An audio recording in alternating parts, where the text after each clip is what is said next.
ଚାଲନ୍ତୁ ଆଜି ଆରଡ଼ିର ବାବା ଆଖଣ୍ଡଳମଣି ଶିବଙ୍କ ଦର୍ଶନ କରିବା। ଇଏ ଆରଡ଼ିର ବସ୍ ଷ୍ଟାଣ୍ଡ। ଏଇଠୁ ମାତ୍ର କିଛି ସମୟର ରାସ୍ତା, ତାପରେ ମନ୍ଦିର ପହଞ୍ଚିଯିବା। କୁହାଯାଏ ଇନ୍ଦ୍ରଙ୍କ ନାମ ଅନୁଯାୟୀ ବାବା ମଣିଙ୍କ ନାମ ଆଖଣ୍ଡଳମଣି ରଖାଯାଇଅଛି। ହଳ କରୁଥିବା ବେଳେ ଲଙ୍ଗଳର ଫାଳ ବାବା ମଣିଙ୍କ ମଥାରେ ବାଜିଥିଲା। ଲଙ୍ଗଳର ଫାଳ ବାଜିବା ପରେ ଆ ଶବ୍ଦର ରଡ଼ି ଶୁଭିଥିଲା।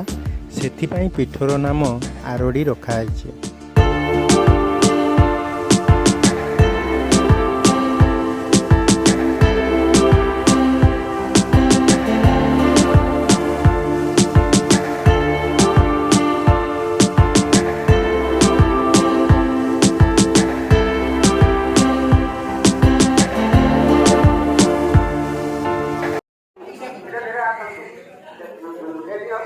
ବାବା ଆଖଣ୍ଡଳମଣିଙ୍କ ପ୍ରସାଦ ଏଠାରେ ବିକ୍ରି କରାଯାଉଛି। ଆପଣମାନେ ଶୁଣନ୍ତୁ। ବାବା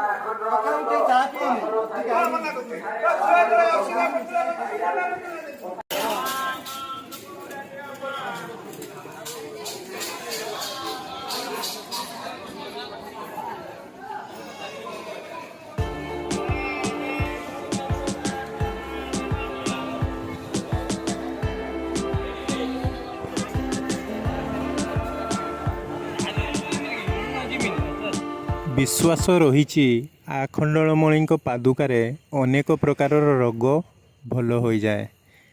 ଘିଅ, ମହୁ, କ୍ଷୀର, ଲହୁଣୀ, ଛେନା, ଦହି, ଗୁଡ଼, ନଡ଼ିଆ, କଦଳୀରେ ବାବାଙ୍କୁ ଘର୍ଷଣ ଲାଗି ହୁଏ। ମନ୍ଦିର ପଛରେ ବିଶାଳ ପୋଖରୀ ରହିଛି। ଯେଉଁମାନଙ୍କର ମାନସିକ ଥାଏ ସେମାନେ ଆସି ଏଠାରେ ସ୍ନାନ କରନ୍ତି। ଆପଣମାନେ ବି ଆସନ୍ତୁ, ନିଶ୍ଚିତ ଭଲ ଲାଗିବ।